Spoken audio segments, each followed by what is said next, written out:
नमस्कार दोस्तों, आज के हमारे इस वीडियो में हम आपके लिए निर्जला एकादशी व्रत की पौराणिक कथा लेकर आए हैं। दोस्तों, वर्ष में 24 एकादशियां पड़ती हैं। इनका अलग अलग नाम और अलग अलग महत्व होता है। सभी एकादशियों की अलग अलग कथाएं भी हैं, जिनमें भगवान की महिमा का बखान किया जाता है। इसलिए कथा पढ़े बिना व्रत पूरा नहीं होता। मान्यता है कि इन कथाओं को पढ़ने से भगवान उन भक्तों की तरह ही आपको भी आशीर्वाद देते हैं। यह पाप नाश करती हैं और कल्याण करती हैं। साल में पड़ने वाली 24 एकादशियों में सबसे महत्वपूर्ण निर्जला एकादशी होती है। निर्जला एकादशी की व्रत कथा के अनुसार एक बार शौनक आदि 88,000 ऋषि मुनि बड़ी श्रद्धा से एकादशी व्रत की कल्याणकारी और पाप नाशक रोचक कथाएं सुनकर आनंद मगन हो रहे थे। इसी बीच कुछ ऋषियों ने ज्येष्ठ शुक्ल एकादशी की कथा सुनने की प्रार्थना करी। तब सूत जी ने कहा, महर्षि व्यास से एक बार भीमसेन ने कहा, हे पितामह, भ्राता युधिष्ठिर, माता कुंती, द्रौपदी, अर्जुन, नकुल और सहदेव आदि एकादशी के दिन व्रत करते हैं और मुझसे भी एकादशी के दिन अन्न ना खाने को कहते हैं। मैं उनसे कहता हूँ कि मैं भक्ति पूर्वक भगवान की पूजा कर सकता हूँ और दान कर सकता हूँ, लेकिन भूखा नहीं रह सकता। इस पर महर्षि व्यास बोले, हे भीमसेन, वो सही कहते हैं। शास्त्रों में कहा गया है कि एकादशी के दिन अन्न नहीं खाना चाहिए। यदि तुम नर्क को बुरा और स्वर्ग को अच्छा समझते हो तो प्रत्येक माह की दोनों एकादशियों को अन्न ना खाया करो। महर्षि व्यास की बात सुन भीमसेन आगे बोले, हे पितामह, मैं आपसे पहले ही कह चुका हूँ कि मैं एक दिन तो क्या, एक समय भी भोजन के बिना नहीं रह सकता। फिर मेरे लिए पूरे दिन का उपवास करना क्या संभव है? मेरे पेट में अग्नि का वास है, जो ज्यादा अन्न खाने पर ही शांत होती है। यदि मैं प्रयत्न करूं तो वर्ष में एक एकादशी का व्रत अवश्य कर सकता हूँ। अतः आप मुझे कोई एक ऐसा व्रत बताइए जिसके करने से मुझे स्वर्ग की प्राप्ति हो सके। भीमसेन की बात सुन व्यास जी ने कहा, हे पुत्र, बड़े बड़े ऋषि और महर्षियों ने बहुत से शास्त्र आदि बनाए हैं।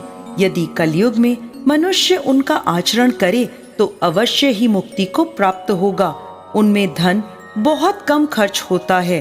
उनमें से जो पुराणों का सार है वह यह है कि मनुष्य को दोनों पक्षों की एकादशी का व्रत करना चाहिए।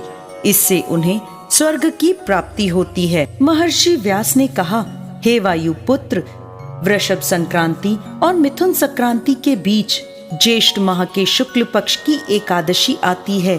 उस दिन निर्जला व्रत करना चाहिए। इस दिन भोजन नहीं करना चाहिए। भोजन करने से व्रत नष्ट हो जाता है। सूर्य उदय से सूर्यास्त तक यदि मनुष्य जलपान ना करे तो उसे 12 एकादशियों के फल की प्राप्ति होती है।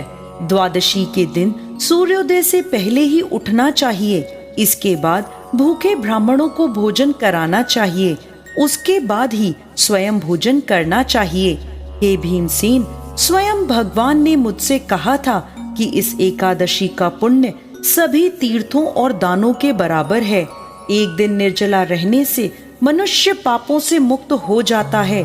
जो मनुष्य निर्जला एकादशी का व्रत करते हैं उन्हें मृत्यु के समय भयानक यमदूत नहीं दिखाई देते, बल्कि भगवान श्री हरि के दूत स्वर्ग से आकर उन्हें पुष्पक विमान पर बिठाकर स्वर्ग ले जाते हैं। संसार में सबसे उत्तम निर्जला एकादशी का व्रत है। अतः यत्न पूर्वक इस एकादशी का निर्जला व्रत करना चाहिए। इस दिन ओम नमो भगवते वासुदेवाय का उच्चारण करना चाहिए। गौदान करना चाहिए।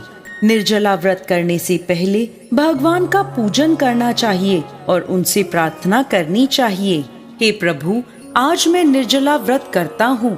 इसके दूसरे दिन भोजन करूँगा। मैं इस व्रत को श्रद्धा पूर्वक करूँगा। मेरे सब पाप नष्ट हो जाएं। इस दिन जल से भरा हुआ घड़ा वस्त्र आदि से ढककर स्वर्ण सहित किसी सुपात्र को दान करना चाहिए। इस व्रत के अंतराल में जो मनुष्य स्नान तप आदि करते हैं उन्हें करोड़ों स्वर्ण दान का फल प्राप्त होता है। जो मनुष्य इस दिन यज्ञ आदि करते हैं उनके फल का तो वर्णन भी नहीं किया जा सकता।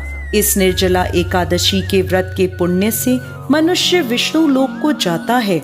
जो मनुष्य इस दिन अन्न खाते हैं उन्हें चांडाल समझा जाता है। वे अंत में नरक में जाते हैं। ब्रह्म हत्यारे, मदिरा पान करने वाले, चोरी करने वाले, गुरु से ईर्ष्या करने वाले, झूठ बोलने वाले भी इस व्रत को करने से स्वर्ग के भोगी बन जाते हैं।